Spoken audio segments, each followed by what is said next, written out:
말씀의 제목을 제가 설교의 제목을 내 마음속 땅끝으로 가다 이렇게 정리해봤습니다. 내 마음속 땅끝으로 가다. 여러분 사람은요 누구나 어느 정도는 편견을 가지고 삽니다. 그렇죠? 예, 우리가 다 어느 정도는 우리가 그렇지 않으려고 애를 쓰지만 어느 정도 우리 안에는 다 편견이 있습니다. 편견이 하나도 없다 이런 사람은 이 세상에 없습니다. 그 편견이라는 것이 뭔가 하면 세상적인 그런 정의, 그런 의미를 우리가 살펴보면 어떤 고정된 견해나 신념 같은 것이죠. 그런데 보통 이것은 객관적 사실이 아니라 어떤 주관적인 자기의 생각이나 또 아주 주관적인 자기의 경험 같은 것에 기반한 것이죠. 그런 주관적인 그런 사실이나 경험이라는 것은 보통 우리도 모르는 사이에 우리가 경험하는 것, 살면서 자라면서 우리 안에 쌓여있는 어떤 문화적인 사회적인 배경과 영향력 이런 것들이 우리 안에 쌓여서 어떤 편견을 만들어내는 것입니다. 그리고 그것이 많은 경우에 항상 그런 것은 아니지만 다른 사람이나 또 다른 그룹의 사람들, 다른 민족이나 다른 인종이나 같은 그런 사람들을 향해서 부정적인 태도나 또 부정적인 행동으로 그렇게 나타나게 되어 있습니다. 종교적인 편견, 인종적 편견 이런 것들은 우리 인간의 역사에서 엄청난 영향력을 미쳤죠. 그래서 그런 것들 때문에 사실은 참혹한 학살과 또 전쟁과 이런 것들이 일어나게 된 것입니다. 대한민국처럼 작은 나라에서도 영토에서 그가 그렇게 작은 나라에서도요, 전라도 사람, 경상도 사람 이래가면서 우리가 편견을 가지고 서로를 대합니다. 또 여러분 서울내기라는 말 들어보셨어요? 서울내기 그러면 깍쟁이 같고 그런 우리 촌놈들은 그런 표현으로 썼죠. 저는 서울내기 이런 그런 표현으로 썼습니다. 편견이죠. 편견을 나타내는 단어죠. 또 강원도 그러면 뒤에 뭐가 따라오십니까? 감자 혹은 강원도 촌놈.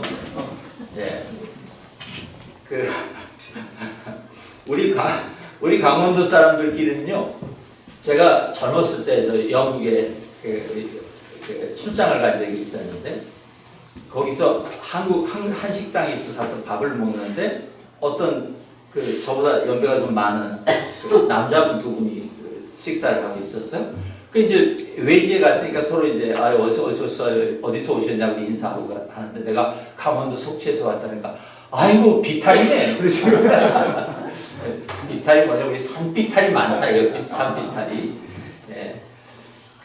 하여간 그런 우리끼리 어떤 그런 사용하는 단어들을 보면 거기에도 우리의 편견들이 들어가 있습니다. 세대 간에도 편견이 있죠, 그죠? 여러분 꼰대라는 단어 들어보셨습니까? 젊은 사람들이 여러분 보고 아유 꼰대 여러분 무슨 말이에요? 연세가 드셨는데 이 빨리 변하는 세상이 변하는 것도 모르고 젊은 세대 이해도 못하고 자기 이거에 갇혀 있다 그런 말이죠. 젊은 사람들이 비꼬아서 꼰대라는 표현을 쓰시죠. 우리 어렸을 때 우리 친구들이 자기 아버지 보고 야 우리 꼰대가 있잖아 이런 말 하는 거 우리가 하고 살았죠. 세대 간에도 그렇게 편견이 여러분 있습니다.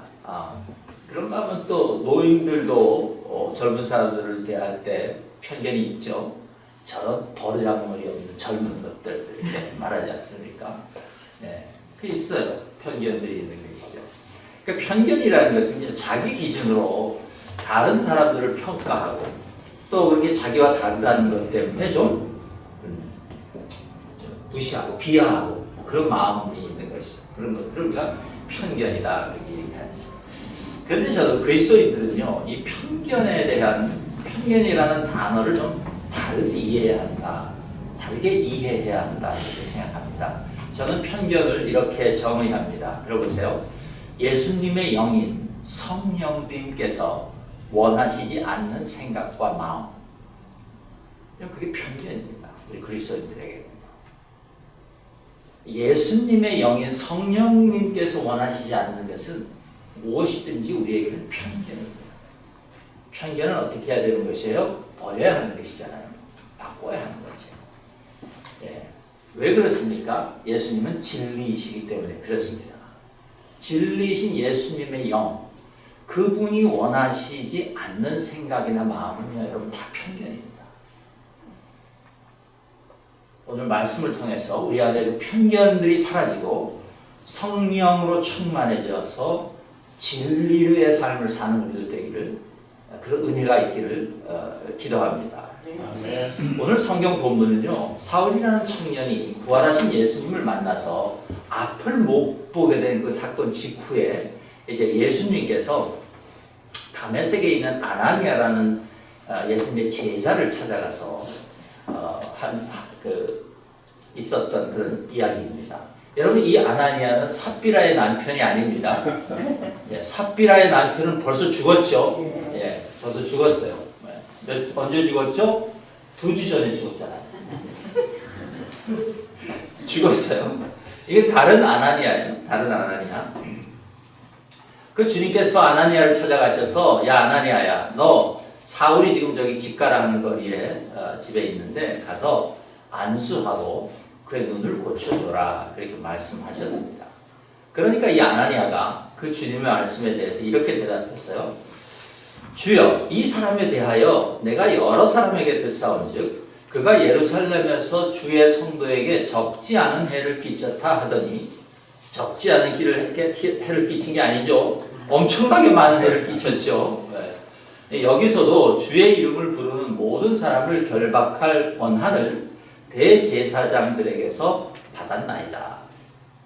그러니까 지금 사도가 되기 전에 사울이 지금 다메섹에 있는 그리스도인들을 잡아서 예루살렘을 끌고 가려고 이제 왔다가, 예수님 그 다메섹에 다 가기 전에 예수님 빛 아래에서 눈이 멀게 된 그 사건이 바로 전에 있었습니다. 그러니까 그리고 이제 예수님께서 아나니아를 찾아가서 이 대화를 하시는 것이죠. 그러니까 이 주님의 말씀은요, 아나니아가 예상치 못한 말씀이었어요. 당황할 수밖에 없는 주님의 말씀이었어요. 좀 세상적으로 표현하면 황당한 말씀이었어요. 즉 순종할 수 없는 말씀이었어요. 사실.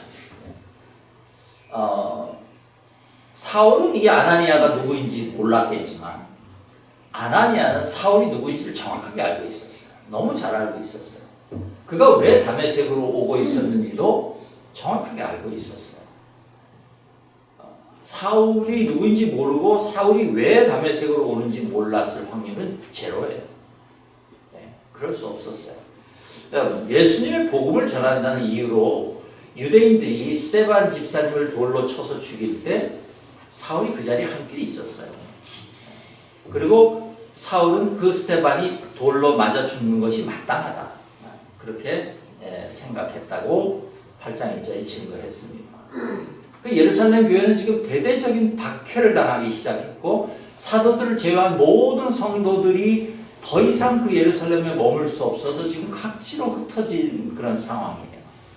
그런데 흩어진 성도들이 오히려 그 박해를 받아서 간 그곳에 가서 또 복음을 전하고, 그러니까 성령이 임하셔서 권능이 나타나고, 그래서 그들이 간 곳이 막 하나님이 주신 기쁨으로 충만해지고, 그러니까 예수를 믿는 사람들이 막 더 늘어나고, 지금 그런 상황에 있는 것이죠. 다메섹에서도 그런 일이 일어나고 있었어요. 이 소식을 들은 사울이 대제사장에게 가서, 내가 다메섹으로 가서 이 예수 믿는 자들을 다 잡아서 예루살렘으로 데려올 수 있는 그 권한을 나에게 좀 달라. 그러니까 그걸 좀 써달라. 그러면 이제 유대인 회당에 가져가서 그걸 보여주고 이제 예수 믿는 자들을 잡아갈 그를 참이었어요. 근데 이때 사울이 어떤 상태였냐면 9장 1절에 보면 이렇게 사울을 얘기해요. 사울이 주의 제자들에 대하여 여전히 위협과 살기가 등등하여, 굉장히 무서운 단어가 쓰였죠. 예수를 믿는 자들에 대하여 지금 위협과 살기가 등등했다. 그렇게 지금 말하고 있습니다. 그러니까 사울은 예수님의 복음에 대해서 단순히 반대하고 야 그런 거 아니잖아. 지금 우리가 모세가 준 전통 속에서 지금 우리가 지금 하나님의 메시아를 기다리고 있었고 우리 율법이 있는데 지금 예수의 가르침은 이거 아니잖아. 이렇게 점잖게 대화를 한 것이 아니에요. 우리 같으면 그렇게 했을 거 아닙니까? 우리 인격이 있는 사람들이니까. 네. 우리는 그렇게 하잖아요. 여기 한 분도 빠짐없이 아마 그렇게 할 것 같아요. 아멘. 아멘. 그런데 사울은 그러지 않았어요. 사리를 품었다 그랬어요. 그러니까 교회와 성도들 입장에서는요, 사울은 그야말로 사탄의 앞잡이인 거예요. 넘버 원 에너미인 거예요.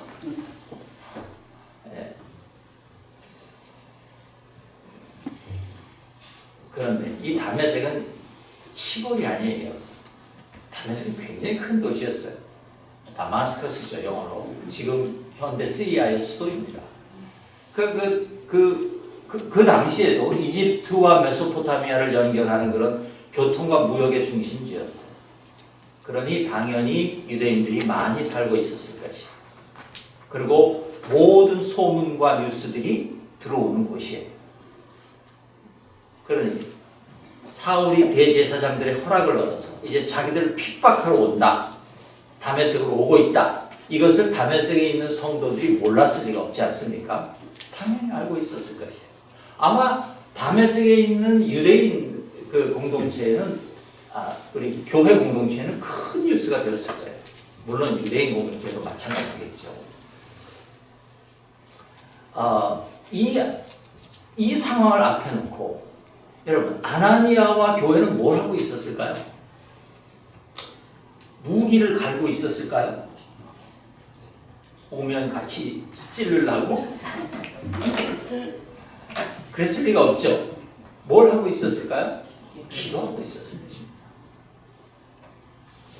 하나님, 지금 사울이라는 자가 또 우리가 여기까지 와 있는데 그게 예루살렘에서 약 한 제가 킬로인지 마일인지 지금 기억이 잘 나는 마일인 것 같아요. 한 130마일 떨어져 있는 그런 북동쪽으로 올라가는 그런 곳인데 거기까지 지금 자기를 잡으러 오는 거예요. 교회를 핍박하러 오는 것이. 그것도 대제사장의 그 허락을 받아서 말이죠. 공문서를 들고 말이죠. 그러니 다메섹에 있는 성도들은 긴장과 불안과 두려움 속에서 사울 여행을 기다리고 있었을 것이 분명합니다. 어쩌면 주님께서 아나니아를 찾아가신 그 때에 아나니아가 주님께 기도하고 있었을지 모릅니다.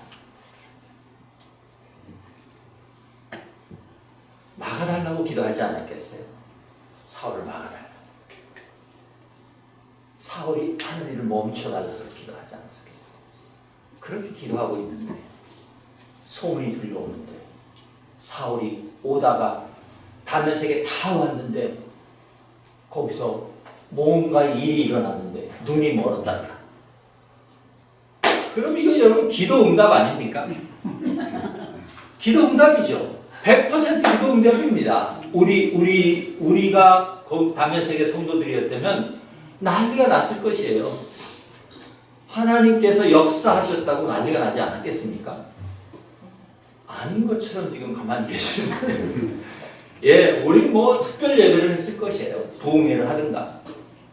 난리가 났을 거예요. 하나님께서 사울을 눈물게 해주셨다. 우리를 구원하셨다. 교회가 그랬을 것이에요. 그런데 그렇게 교회가 지금 그래서 성경에 안 나오지만 기뻐하고 있는데 기도 응답에 지금 환호하고 있는데 예수님께서 아나니아라는 제자를 찾아오셨어요. 아마 아나니아는 존경받는 사람이었을 것이에요. 아나니아가 하는 말을 교회들이 순종할 수 있는 그런 정도의 사람이었을 것이 분명합니다. 그 아나니아를 찾아와서 지금 뭐라고 하냐면 사울이 저기 눈 멀어서 지금 그 집가라는 거리에 있는데 너 가서 사울을 안수하고 사울이 눈을 떠서 보게 하라.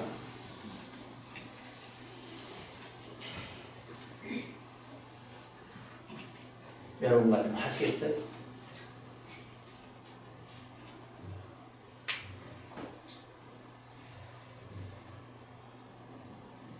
아나니아가 예수님의 그 말씀에 이렇게 반응한 것은 너무 당연한 거죠. 주님 무슨 말이에요? 주님 우리도 아는데 주님 이 사람이 어떤 사람인지 주님 몰라서 이런 말을 하시는 거예요? 지금 그가 눈먼 건 주님이 우리 기도를 응답해 주신 거 아니에요? 우리 지금 주님께 감사하고 있는 중이에요. 주님이 우리 기도를 응답해 주셔서. 그런데 저보고 우리 성도들이 지금 다 사울이 눈먼 것 때문에 기뻐하고 예수님이 우리를 구원해 주신 것 때문에 기뻐하고 있는데 저보고 몰래 가서 그를 다시 눈뜨게 하라고요? Are you kidding me? 지금 농담하시는 거 아니에요? 여러분, 아나니아에게는요 그 일을 하고 싶은 마음이 눈꽃만큼도 없습니다. 정말 눈꽃만큼도 없는 거예요. 지금 무슨 말을 하는 거예요? 저는 안수는 그냥 가서 그 인간 얼굴도 보기 싫습니다. 그게 아나니아의 마음인 것이죠. 저는 가지 않겠습니다. 그 말을 돌려서 이렇게 하는 거예요. 그는 우리의 원수 아닙니까? 다시 한번 생각해 주십시오, 주님. 그 자가 눈먼 것은 그 자가 죄의 대가를 받은 것 아닙니까? 아나니아가 그렇게 말하는 거지. 근데 주님께서 아나니아에게 아니야. 나는 사울이 다시 눈뜨기를 원한다. 내가 그에게 은혜를 주기를 원한다. 내가 그에게 나의 영을 부어주기를 원한다. 그리고 나는 그를 나의 거룩한 일에 사용하기를 원한다. 와, 미치고 팔짱 뛰는 말이에요, 이거는 여러분. 미치고 팔짱 뛰는 말이에요. 아나니아와 교회의 입장에서는요. 그에게로 가라. 사울은 내 이름을 이방인과 임금들과 이스라엘 자손들에게 전하기 위하여 택한 나의 그릇이다. 여러분, 이럴 때 우리는 어떻게 해야 할까요?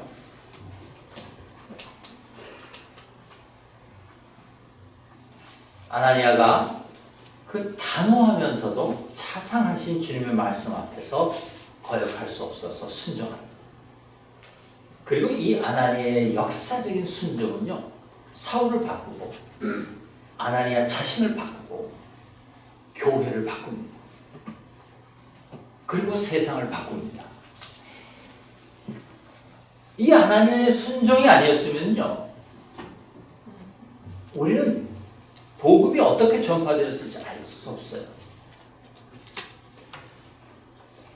여러분, 그것은 결코 쉬운 일이 아니었지만 아나니아는 믿음으로 일어나서 자기 안에 있던 사울을 향한 편견과 두려움을 극복하고 사울에게로 갔습니다.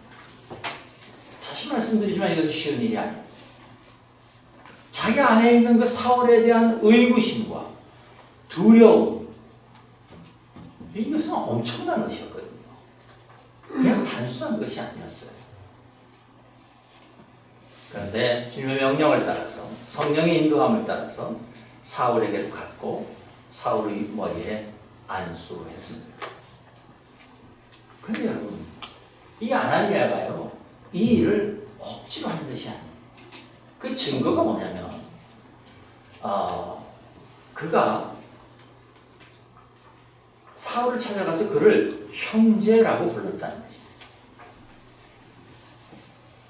그걸 아나니아는 형제라고 불렀어. 그러니까 아나니아가 사울을 찾아가는 것은요, 그냥 아이고 할 수 없네. 예수님이 너무 일관되게 말씀하시니까 억지로 가는 것이 아니에요. 아나니아의 마음에 큰 변화가 일어난 것이에요. 그리고 사울에게로 가서, 자기 원수에게로 가서 그 원수가 눈을 뜨게 해달라고 기도하면서 그를 형제라고 불렀습니다. 여러분, 우리가 예수 그리스도를 따르는 일이 항상 즐거운 일은 아닙니다. 이게 의롭고 선하고 올바른 일이라고 해서 우리 마음이 항상 기쁘고 즐겁게 그 일을 따라가는 것은 아닙니다. 그렇죠? 네. 억지로 막 우리가 그렇게 따라가기도 합니다. 또 어떤 때는 우리도 아나니아처럼 우리의 마음이 확 풀려서 하나님의 영을 받아서 우리가 가기도 합니다. 그렇죠? 그 두 경우에 일의 결과는 확연하게 다를 것이에요. 그죠? 여러분, 다시 말씀드리지만요, 아나니아는 충분히 객관적인 증거들로 봤을 때 예수님, 왜 사울입니까? 아니, 수많은 지금 사도들이 또 있고 제자들이 있고 성령 충만한 성도들이 있는데 왜 굳이 사울입니까? 그들을 당신의 그릇으로 삼아서 하도 되지 않습니까? 따질 수 있죠. 사울이 아니더라도 베드로도 있고 많은 훌륭한 성도들이 있지 않습니까? 그런데 왜 그렇게도 예수님의 복음에 적대적이고 교회를 핍박하고 우리를 향해서 사리를 내뿜는 그 사울, 왜 그 사울입니까? 저 하기 싫습니다. 항변할 수 있죠. 했겠죠, 아나니아도. 그죠? 그러나 예수님에게 승복당한 것이. 그래서 자기의 생각을 내려놓고 주님의 말씀에 순종하기로 결정한 것이. 주님께서 사울을 당신의 사역을 맡기실 그릇으로 선택하셨다면 내 감정과 내 선입견과 내 편견을 내려놓아야 한다 깨달았던 것이. 그 일이 아나니아 안에서 있었던 것이죠. 그것이 그가 사울을 형제라고 부를 수 있었던 이유라고 저는 믿습니다. 편견을 극복한 것이. 사도 바울에게는 이 일이 얼마나 놀라운 일이었을까요? 눈이 멀었어요. 근데 예수님께서 그에게 말씀하시기를 아나니아라는 사람이 너한테 와서 안수해 줄 거야. 그러면 네가 이제 눈을 뜨게 될 거야. 예수님 그 가르쳐 주셨어요. 아나니아를 얼마나 기다렸겠어요. 그렇죠? 그러니까 사울이 아나니아를 얼마나 기다렸겠느냐. 이 인간이 왜 안 와? 왜 안 와? 밥도 안 먹었다 그러잖아. 물도 안 마셨다 그러잖아. 금식기도 한 거 아닐까요? 왜? 유대인들은 금식기도 하니까. 아나니아 좀 와라, 아나니아 좀 와라 그랬을까요? 그건 아닌 것 같아요. 사울도 놀라운 성령의 감동 안에 있었기 때문에 아나니아라는 사람을, 그러나 아나니아라는 사람을 기다렸을 것이 분명합니다. 그러나 여러분, 사울이 아나니아가 왔을 때 자기에게 손을 얹고 형제라고 불러줄 것을 기대할 수는 없었을 것입니다. 그건 기대하지 못했을 것이에요. 양심이 있는 놈이라면 거기까지 기대하지 못했을 것이에요. 근데 아나니아가 와서 자기를 형제라고 불러줬어요.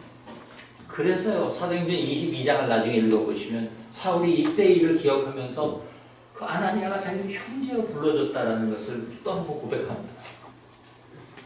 얼마나 놀라운 일이었는지 몰라요. 예수 그리스도께서 자기를 만나주신 일도 놀라운 일이었지만 그 예수 그리스도의 영에 순종하여 자기를 찾아와서 자기가 죽이려고 했던 자인데 그 자가 자기를 찾아와서 자기를 머리에 손을 얹고 안수하여 주면서 자기를 형제라고 불러줬다. 이건 놀라운 일이 아닐 수 없습니다. 여러분, 아나니아는요, 사울이 회개한 것을 보고 이 인간이 이제 회개했구나. 그래서 가서 형제라고 부른 것이 아니에요. 아무것도 모르는 상태에서 옛 주님의 명령에 순종하여 가서 안수하는데 그의 마음에서 그를 형제라고 부르게 된 것이. 여러분, 아나니아가 사울에게 형제라고 불러주었기 때문에 사울의 눈에서 비늘이 벗겨진 것은 아닐까요?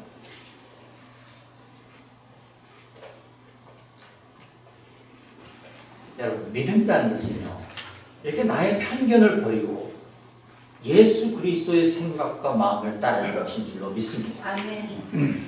그것이 믿음이에요. 우리 다 이해할 수가 없어요. 어떤 때 주님께서 우리에게 하시는 말씀 우리가 다 이해할 수 없어요. 많은 경우에 아유 하나님 싫어요. 하기 싫다는 마음이 우리 안에서 생겨날 수 있어요. 그것 자체를 예수님께서 너 왜 이렇게 못됐냐 이렇게 말씀하시지 않잖아요. 우리 안에서 그게 자연스러운 것일 수 있다는 것을 주님도 아시는 거예요. 그러나 주님께서 아나니아를 퍼시스트하니까 지속적으로 포기하지 않고 아나니아에게 말씀하신 거죠. 왜 직접 그냥 가셔서 눈을 뜨게 해주셔도 되는데 능력이 없으셔서 그렇게 한 게 아닌데 좀 이따 우리가 그 얘기를 해보겠지만 굳이 아나니아를 보내서 그렇게 하시면 주님의 깊은 뜻이 있는 것입니다. 이 당시는 우리가 이해하지 못해요. 아나니아는 이해할 수 없어요. 이게 무슨 뜻인지. 그러나 아나니아는 그리스도의 마음을 따른 것이 쫓아간 것이에요. 여러분 예수 그리스도께서 다시 한번 말씀드립니다. 사랑하는 성도 여러분, 예수 그리스도께서 그 사람을 위하여 십자가에 돌아가셨다는 것을 우리가 깨닫는다. 그가 비록 나의 원수일지라도 우리는 그 사람을 형제라고 부르지 못할 이유가 우리에게는 없는 것입니다. 비록 아직 우리 안에 상처가 남아있고 그 인간이 아직도 뉘우치는 기색도 없고 그래서 내 안에서는 그를 받아들이기에는 너무 큰 갈등이 내 안에 아직 남아있고 그래서 내가 너무 힘들고 여러분 그렇다 할지라도요 제가 감히 말씀드리지만 우린 주님을 믿는 믿음 안에 있는 사람들이기에 그 믿음 안에는 그 모든 갈등, 우리 내면의 갈등을 이겨낼 수 있는 힘이 있다고 믿습니다. 아멘. 여러분이 가지신 믿음 안에는 그 힘이 있어요. 그 능력이 있다. 믿으시길 축복합니다. 아멘. 믿음의 능력이에요. 그것이. 아나니아가 17절에서 그래서 예수께서 나를 보내서 너를 다시 보게 하시고 너를 성령으로 충만하게 하신다 라고 안수하며 기도한 것은 놀라운 믿음의 순종이 아닐 수 없는 것입니다. 여러분 사울을 고치시기 전에 예수님께서는 아나니아의 편견을 먼저 없애주셨다는 사실을 기억하시길 축복합니다. 이것은 굉장히 중요한 것이에요. 여러분 그래서 그 일로 사울은 이제 완전히 다른 사람이 됩니다. 사울이 눈에서 비늘 같은 것이 벗겨졌다 그 말은 뭐예요? 다르게 보게 되었다 그 말이에요. 이 세상을 전혀 다른 시각으로 보게 되었다는 것이죠. 예수님만 예수님이 하나님이시고 우리 메시아구나 이것만 깨달은 게 아니에요. 사울은 완전히 다른 세계로 들어가는 것이에요. 제가 계속해서 말씀드리는 표현을 드리자면 사울은 이 땅에 있으면서 하늘을 보게 된 것이고 하늘이 열린 것이에요. 하늘의 시각을 갖게 된 것이에요. 하늘의 가치관, 하늘의 세계관이 이제 자기 것이 된 것이에요. 그게 사울의 눈에서 비늘이 벗겨졌다 그 말의 의미인 것이죠. 그는 이제 전혀 다른 눈으로 이 세상을 보게 되었고 자기의 삶을 보게 된 것이에요. 여러분 사람의 인생이 진짜 달라지게 되는 것은요 환경의 변화가 아닙니다. 환경의 변화 때문에 사람이 바뀌는 것이 아니에요. 전에 보지 못했던 것, 전에 보지 못했던 하늘을 보면 사람이 바뀌는 것이에요. 아멘. 하늘이 열려서 그 하늘의 속살을 볼 수 있게 되면 여러분 사람 바뀌게 되는 것이에요.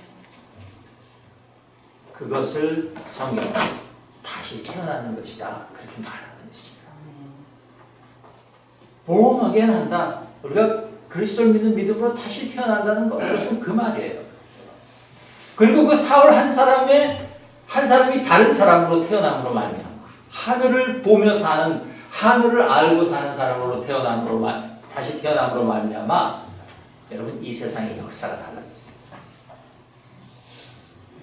교회의 역사가 달라졌어요. 세상의 역사가 달라졌어요. 그 일로 말미암아 저와 여러분의 삶이 달라진 것입니다. 아멘. 믿음의 눈을 뜨게 된 그 사울 한 사람으로 인하여 그 이후로 셀 수도 없이 수많은 사람들이 예수님의 복음을 받아들일 수 있게 되었고 죽음에서 생명으로 옮겨가는 축복을 받아 누릴 수 있게 된 것입니다. 그 한 가지 사건 때문에. 그러나 여러분 다시 강조해서 말씀드리겠습니다. 이 역사적인 사울의 배신은요, 아나니아가 자기의 편견을 버리고 예수님의 마음에 순종함으로써 가능했다는 사실을 기억하실 수 있기를 축복합니다. 아멘. 그가 사울이라는 한 사람에 대하여 믿음과 두려움과 의심을 버리고 믿음의 힘으로 그것을 이겨냈을 때, 그를 형제로 받아들이게 되었을 때, 주님은 사울의 눈에 있는 비늘을 벗겨주시고 성령을 부어주셨습니다. 그리고 그 성령이 부어짐으로 말미암아 사울은 죽고 위대한 사도 바울이 태어나게 된 것입니다. 전혀 다른 사람이 태어나게 된 것이죠. 여러분, 편견은 죄입니다. 편견은 죄예요. 여러분, 죄는 어디서 나옵니까?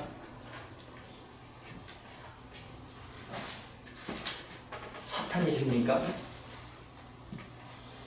제가 사탄이라고 그랬죠?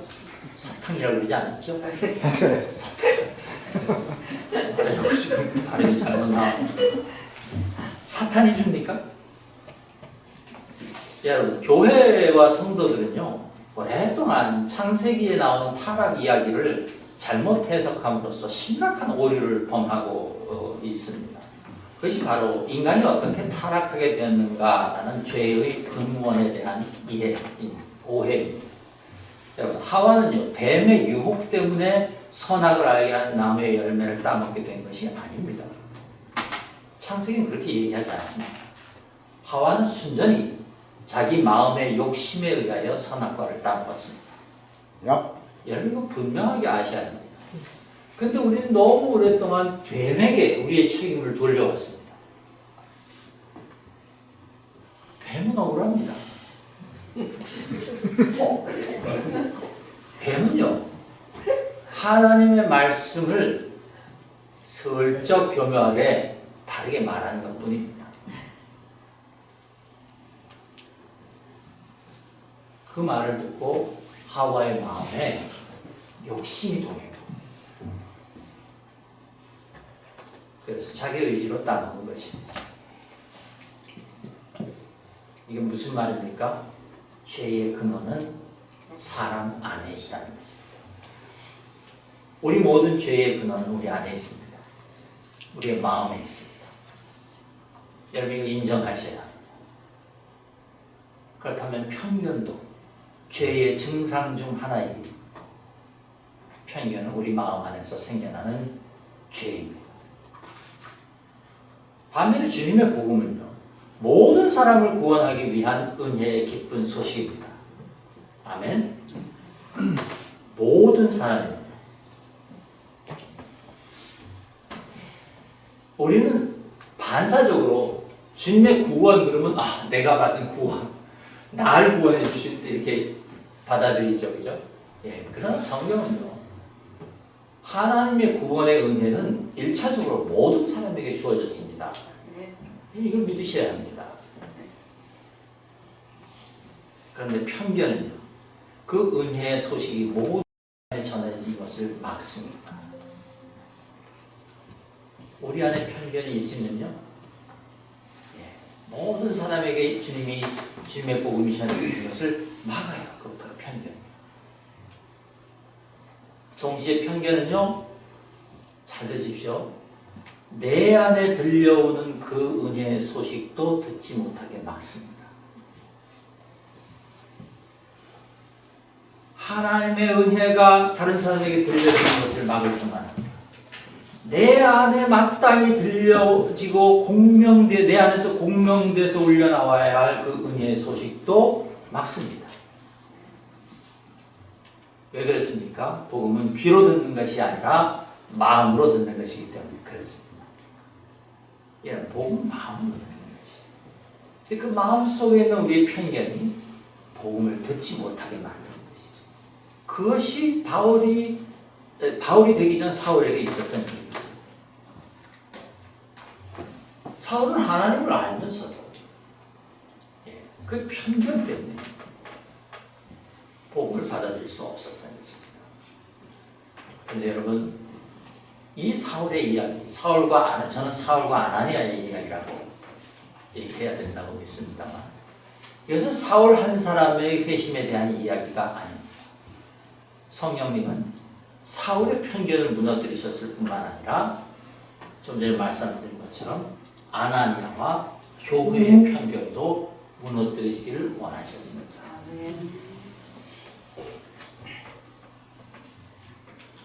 여러분, 제가 아까 말씀드린 것처럼 인간은 누구나 다 편견을 가지고 있습니다. 박해하는 자와 핍박받는 자가 여기 있습니다. 박해하는 자에게 편견이 있습니다.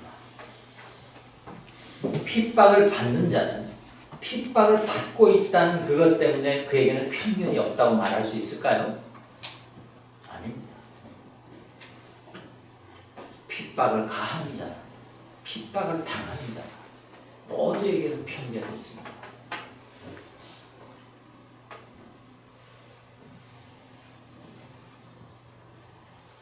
핍박하는 자의 편견만 죄가 아니라 핍박을 당하는 피해자의 편견도 죄입니다.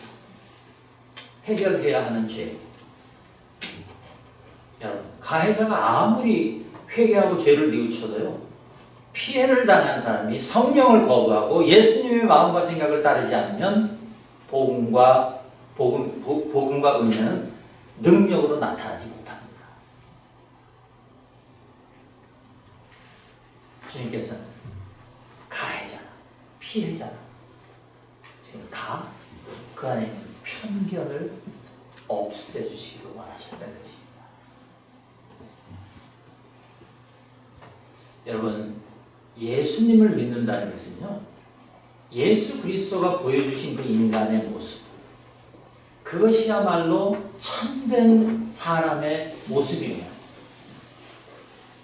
하나님의 형상이 망가지지 않은 모습이라는 것을 인정하는 것입니다. 우리가 하나님께서 우리를 만드실 때 우리를 하나님 형상으로 만드셨다고 했잖아요. 그죠? 네. 근데 죄로 인하여 우리 안에 있는 하나님의 형상이 손상을 입었습니다. 그래서 온전한 하나님의 형상을 가지지 못하고 우리가 사는 것이에요. 하나님의 형상을 다 잃어버린 건 아니죠. 그 하나님의 형상에 우리가 지금 손상을 입은 것이에요. 상처를 입은 것이죠. 아무도 그 문제를 해결하지 못했습니다. 그런데 예수님께서 오셔서 참된 인간의 모습, 하나님의 형상을 전혀 손상을 입지 않은 인간의 모습이 어떤 것일지를 우리에게 보여주신 것입니다. 아멘. 믿음은 그 예수님이 보여주신 인간의 삶의 모습, 그것이야말로 인간이 하나님의 형상을 하나도 손상을 입지 않은 그 모습이다라는 것을 인정하는 것입니다. 인정하는 뿐만 아니라 그것을 추구하는 것이, 그것을 갈망하는 것이. 나도 우리가 예수님 닮아 살겠다고 얼마나 찬양을 부르고 얼마나 기도하고 우리 그렇게 살았어요. 그거예요. 그 내용. 왜냐하면 그것이 참 인간의 모습이기 때문에.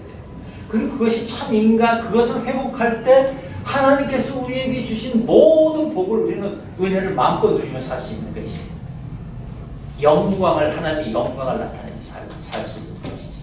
그러나 지금은 우리가 그것이 손상되어 있는 것이죠. 여러분, 이 하나님의 형상을 온전하게 회복하는 것, 이것이 인간의 궁극적인 목적입니다. 목표여야 합니다.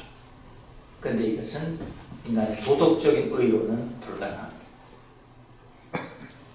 인간의 의지력으로도 가능하지 않습니다. 그래서 예수님이 오셔서 십자가에서 죽으시고 우리를 위하여 그 길을, 구원의 길을 열어주신 것입니다. 다시 말해서 그것은 오직 하나님의 은혜로만 성취될 수 있는 것입니다. 여러분, 그 십자가에서 예수님께서 죽으심을 감수하셨을 뿐만 아니라 이제 그 은혜가 우리 삶에서 가능하게 해주시려고 하나님께서 주님께서 우리에게 성령을 보내주셨다고 성령은 우리에게 증거합니다. 성령이 우리와 함께 하시는 궁극적인 목적은 우리 안에 망가져 있는 하나님의 형상, 우리가 지금 손상되어 망가져서 가지고 있는 그 하나님의 형상을 성령께서 우리 안에서 회복해 주시는 것입니다. 그것이 여러분 믿음이고 성령을 따라 사는 것입니다. 그것이 구원이에요.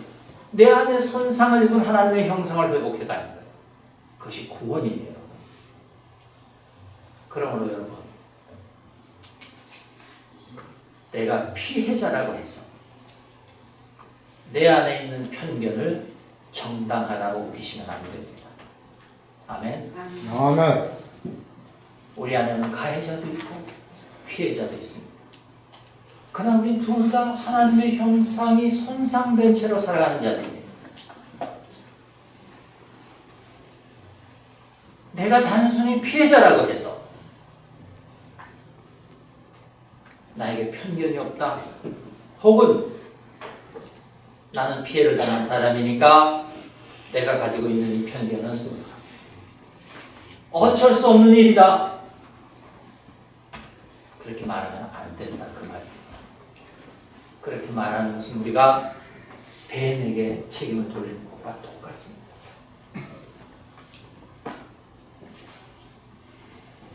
여러분, 주님께서는요, 피해자 아나니아가 가해자 사울을 찾아가게 하셨습니다.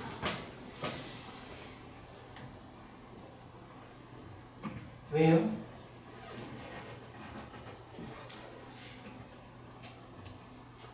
가해자 사울은 눈이 멀었잖아요. 피해자 아나니아는 눈이 밝아 있잖아요.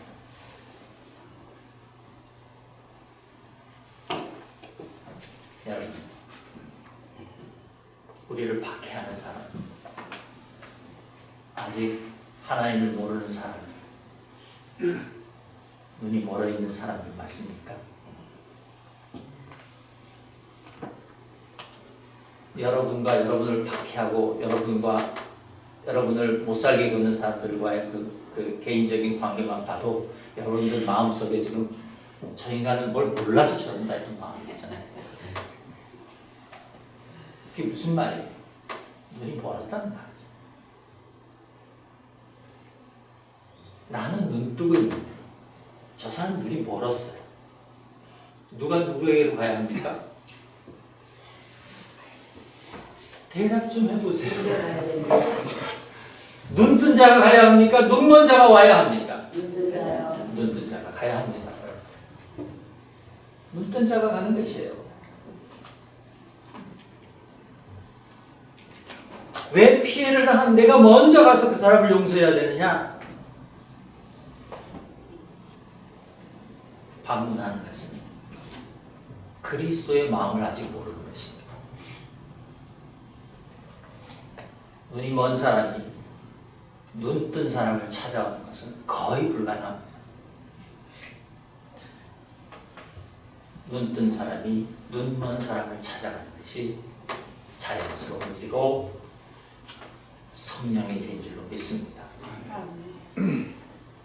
저는 그 사랑하는 성도 여러분들 다 눈을 뜨신 분들인 줄로 믿습니다. 아멘. 여러분, 주님은요, 사울을 바울로 바꾸심으로 말미암아 이제 온 세상에 당신의 복음을 전하시기 위한 중요한 기초를 이제 마련하셨습니다. 그리고 이제 주님은 바울을 통하여 복음이 땅 끝까지 전해지게 하실 것이었습니다.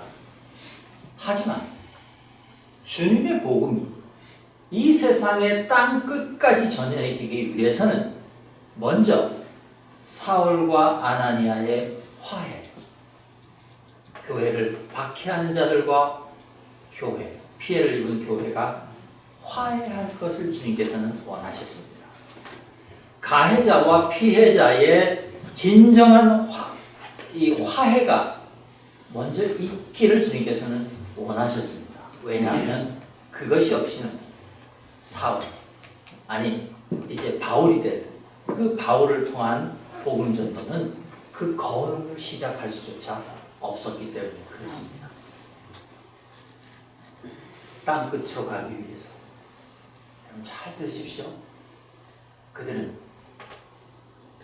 자기 마음속에 있는 땅 끝으로 먼저 가야 했던 것입니다.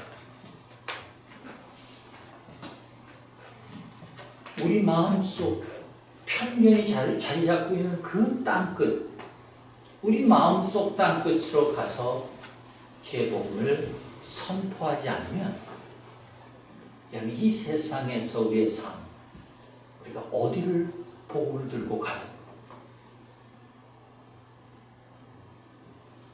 성령의 진정한 역사가 나타나기는 어려울 것입니다. 먼저 내 마음속 땅 끝으로 가서 거기에서 복음을 전파하지 않으면 우리는 절대로 이 세상의 땅 끝으로 갈 수 없습니다. 이 세상 땅 끝까지 가서 복음을 전한다 해도 그건 정말로 울리는 꽹과리와 같이 아무 의미도 없는 그런 일이 될 것입니다. 예수 그리스도의 복음을 들고 제일 먼저 가야 하는 것은 내 마음속 땅 끝인 줄을 믿으시기를 축복합니다. 아멘. 내 마음속 땅 끝에서 주님의 복음이 참 의미를 가지게 될 때 우리는 비로소 세상의 땅 끝으로 나아갈 수 있습니다. 내 마음속 땅 끝에서 하나님의 나라가 열리고 복음이 그 영역을 나타낼 수 있어야 우리는 또한 세상의 땅 끝까지 예수 그리스도의 복음을 들고 나아가서 그분이 열어주신 하늘을 사람들에게 보여줄 수 있을 것입니다. 이것이 진정한 선교이고 진정한 전도라고 믿습니다. 우리 마음의 땅 끝으로 가십시다. 여러분 아직 용서하지 못한 마음 우리에게 다 있습니다. 아직 치유되지 않은 상처들 우리에게 다 있습니다. 여러분 아직 극복하지 못한 두려움들이 우리 안에 다 있습니다. 제가 말씀드렸죠. 서러운 것 한두 개 안 가지고 사는 인생이 어디 있겠습니까? 다 있습니다. 아직 순종하지 못하고 있는 성령의 음성이 남아있는 그곳, 우리 마음속 땅끝, 내 안에 가장 깊숙하고 은밀한 그곳, 여러분 거기가 내가 제일 먼저 복음을 들고 가야 하는 땅끝이라고 믿으시길 축복합니다. 아멘. 그 땅끝에 그리스도의 십자가를 세우십시오. 그러면 9장 31절에서 말씀하신 일이 이루어질 것입니다. 그리하여 온 유대와 갈릴리와 사마리아 교회가 평안하여 든든히 서가고 주를 경외함과 성령의 위로로 진행하여 수가 더 많아지리라. 무슨 말씀이에요? 내 마음속 땅 끝에 복음이 선포되고 성령의 능력이 나타나기 시작할 때 여러분 삶에는 새 하늘과 새 땅이 반드시 열리게 될 것입니다. 믿으시길 주님의 이름으로 축복합니다. 아멘. 기도하겠습니다. 하나님 감사합니다. 그렇습니다. 하나님 우리가 주님을 믿는다고 하면서 우리 삶에서 아직도 벗겨내지 못한 상처들과 두려움과 아픔과 공포와 원한과 미움들이 있습니다. 하나님 그래서 우리 마음속에 편견이 사라지지 않습니다. 하나님 우리가 피해자라서